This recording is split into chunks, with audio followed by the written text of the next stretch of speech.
Good morning, everyone. Happy Sunday, January 3rd. Originally, I was gonna get up at 6 and walk the beach one last time, but after we got off our night walk last night, I had to come back and wash these shells right here. That's my first day, my second day, and my third day. And as you can see, I got a lot more shells yesterday than I really thought. And so after I got home, or back to the room, I should say, I worked a little, actually stayed up like until 12:30. And so the idea of getting up at 6 just didn't sound really good. And I'm also like, we only have 2 suitcases, two large ones. And besides our clothes, we brought some fishing gear, even though we ended up not fishing. We planned on it, it's just we didn't because the fishing area was already crowded with fishermen. So we didn't go fishing, and our suitcases got a little space for shells, but not tons. So I just decided not to shell again this morning. Plus, I was afraid I would get my feet wet and get all hot and sweaty before we board on the plane. I had 5 billion reasons why I talked myself out of it. Still a beautiful morning, but we leave in an hour, so I really need to buckle down, bag up all these shells, and see if they can fit in my suitcase. So yeah, let's get started on that. First thing, my water shoes, I already rinsed them off. They're still not dry. No biggie. I always carry around in my suitcases tons of these big Ziploc bags. So I will zip up my water shoes so they don't get anything else wet. And they're not stinky because I already rinsed them out. And that green bucket is mine. The sifter is actually the condo. I've brought my own before, so I need to wash that really good and put it back in the cupboard. So yeah, just a word of advice. If you stay in a Florida condo, think twice about making spaghetti, because I'm not the only one who uses these sifting bowls to clean their shells. So let's see.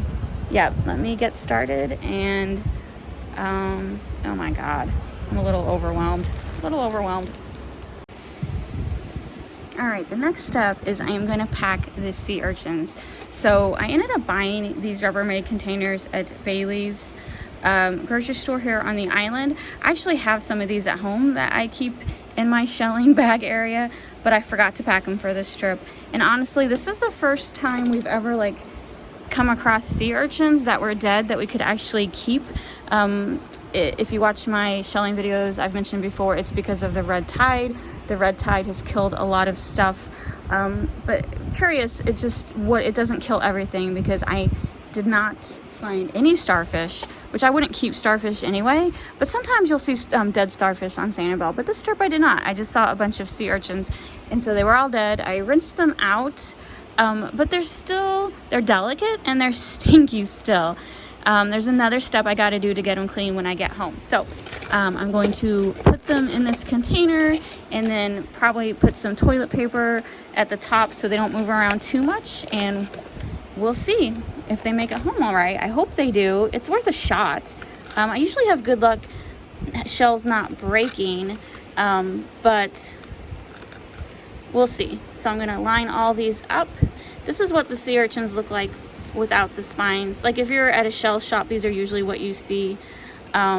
So when I clean them with the next step, they may or may not lose their spines. I like the way they look either way. So I am curious. This is a new one for me, all these sea urchins. I'll do a separate video on it to see if it works out, if they make home safely, if they get cleaned without falling apart, because they are pretty delicate. So let me get these loaded up, and then oh, there's another one. Lots of them. Just never seen so many.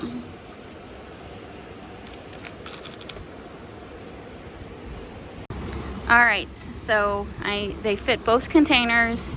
There's a little space left. I had kept some. I don't normally keep this stuff, but I'm gonna give it a shot to see if I can preserve it too.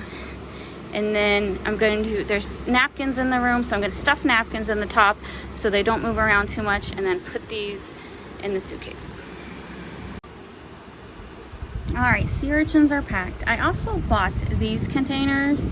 I would have bought more of the big ones, but I bought the last one the store had. So these, I'm gonna put like the more delicate style. Like these angel wings are delicate. some of the, like these tulip, I'll probably put in the container too.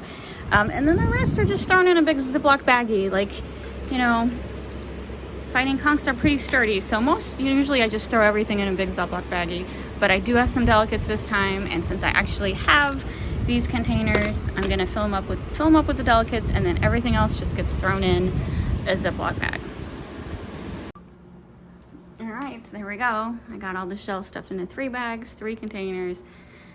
Now I gotta fit them into these 2 suitcases, plus my toiletries, plus these clothes sitting here. I don't know. It's gonna be a tough one. It's gonna be a tough one. All right, I did it. I got everything in the 2 suitcases. It was a tight one though. It's probably a good thing we didn't go shelling this morning because there's not an inch of space left. So now we're gonna head to the airport in Fort Myers. Dropped off our car, super quick. Drop-offs are always super quick. And this is where we came in, and it's like dead, like crazy. Such a difference than on Wednesday. But we do know our flight is still going to be super busy because we're in Group B again. So that means our flight I'm sure that means it's sold out because we're usually in Group A. So Group B means full flight. But I'm just like, we had to wait at this crosswalk. There was cars backed up. Every single one of these spots had a car. So it's just like, wow. So it is Sunday, January 3rd. Gonna check in our 2 suitcases with Southwest and see what the terminal inside looks like. This is Fort Myers Airport. All right, this is more like it. This is where all the people are at. Course B. This is the crowdest I have ever seen it. Time is 10:00 a.m. It's very crowded. What are you looking at? The coconut patties?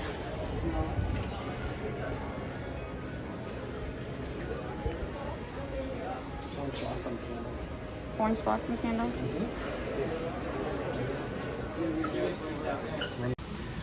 All right.